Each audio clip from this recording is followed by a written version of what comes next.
ശക്തമായ കാറ്റിൽ ആൽമരം കടപുഴകി വീണ് വാഹനം തകർന്നു. ഫോർട്ട് കൊച്ചി അമരാവതിയിലാണ് സംഭവം. ആൽമരമാണ് ഓട്ടോറിക്ഷയ്ക്ക് മുകളിലേക്ക് വീണത്. സംഭവത്തിൽ ആർക്കും പരുക്കില്ല. വിവരങ്ങളുമായി ജിജീഷ് കർണാകരനൊപ്പം ചേരുന്നു. ജിജീഷ്, ഇന്ന് പലയിടത്തും നല്ല മഴയാണ്. കൊച്ചിയിൽ ഇപ്പോൾ ബലിതർപ്പണ ചടങ്ങുകൾ നടക്കുന്നിടത്തൊക്കെ മഴ തോരുന്നില്ല എന്നാണ് മനസ്സിലാക്കുന്നത്. ജിജീഷ്,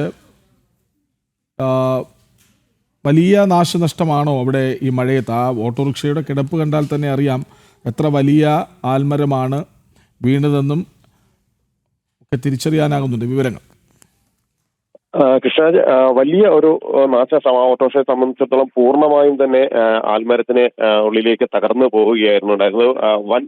വൻ മരം തന്നെയാണ് പുലർച്ചയോടെ കാറ്റിൽ കടപുഴകി തൊട്ടടുത്തുണ്ടായിരുന്ന പോസ്റ്റുകളും ഇതിനെ തുടർന്ന്, ഈ ആൽമരം വീണതിനെ തുടർന്ന് ഒടിഞ്ഞു വീണു. ഇതേ തുടർന്ന് നിലവിൽ ഈ പ്രദേശങ്ങളിലെല്ലാം തന്നെ വൈദ്യുതി ബന്ധം പൂർണ്ണമായും നിലച്ചിരിക്കുകയാണ്. മാത്രമല്ല, ഈ പോസ്റ്റ് വീണ് സമീപത്തുണ്ടായിരുന്ന ചില കാറുകൾക്ക് ചെറിയ തോതിലുള്ള കേടുപാടുകളും സംഭവിച്ചിട്ടുണ്ട്. വലിയൊരു ഭാഗ്യം എന്ന് പറയുന്നത് ഈ സമയം ആരും അതുവഴി കടന്നു പോകുക അല്ലെങ്കിൽ വാഹനങ്ങളിൽ ആളുകളോ ഇല്ലാതിരുന്നത് കൊണ്ട് തന്നെ ആളപായമില്ല. പുലർച്ചെയായിരുന്നു സംഭവം. 1 മണിയോടുകൂടിയാണ് ഈ ആൽമരം കടപുഴകി വീണത്. വലിയ കാറ്റായിരുന്നു ഈ പ്രദേശങ്ങളിൽ, പ്രത്യേകിച്ച് ഫോർട്ട് കൊച്ചി, മട്ടാഞ്ചേരി ഭാഗങ്ങളിലെല്ലാം വലിയ കാറ്റും മഴയും തന്നെ ഉണ്ടായിരുന്നു. എറണാകുളത്തിന്റെ പല ഭാഗങ്ങളിലും വലിയ കാറ്റും മഴയും ഉണ്ടായിരുന്നു. ഇതിനിടയിലാണ് ഫോർട്ട് കൊച്ചി ഭാഗത്തും കാറ്റും മഴയും ഉണ്ടായി.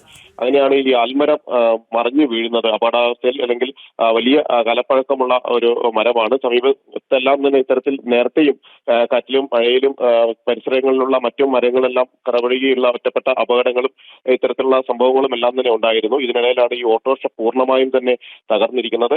യാത്രക്കാരോ അല്ലെങ്കിൽ മറ്റു വാഹന ഡ്രൈവറോ അതിലില്ലാതിരുന്നത് കൊണ്ട് തന്നെ വലിയൊരു അപകടം ഒഴിവാകുകയാണ്. ഇപ്പോഴും KSEB ഉദ്യോഗസ്ഥർ വൈദ്യുതി പുനഃസ്ഥാപിക്കാനുള്ള പ്രവർത്തനങ്ങളിലാണ്. ശരി. ഫോർട്ട് കൊച്ചിയിൽ ശക്തമായ കാറ്റിൽ ആൽമരം കടപുഴകി വീണ് ഓട്ടോറിക്ഷ പൂർണ്ണമായി തകർന്നു. വിവരങ്ങൾ നൽകുകയായിരുന്നു ജിജീഷ് കർണാകരൻ.